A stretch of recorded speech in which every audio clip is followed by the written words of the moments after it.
And I think that's one thing that also is not talked about enough. And I don't think a lot of people understand it because I didn't for many years. But the idea of momentum and how that truly is a thing. Like it's not some fluffy guru cliche thrown around statement. Right? You can truly build momentum in your execution in your business.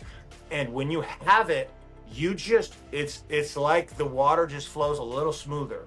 There's less jagged edges and things roll that way, as opposed to what I watch a lot of people do, and this is why they'll cycle through this overwhelmed state because they don't build the momentum because they don't execute well. And so they'll execute well for 2 or 3 days, then they won't. They'll execute for 2 or 3 days and then they won't. And what happens is any momentum built, you'll lose it. So every day ends up being day one Yeah. of trying to create the momentum and you never get in the flow. Like that's another way people will refer to this, right? Being in the flow.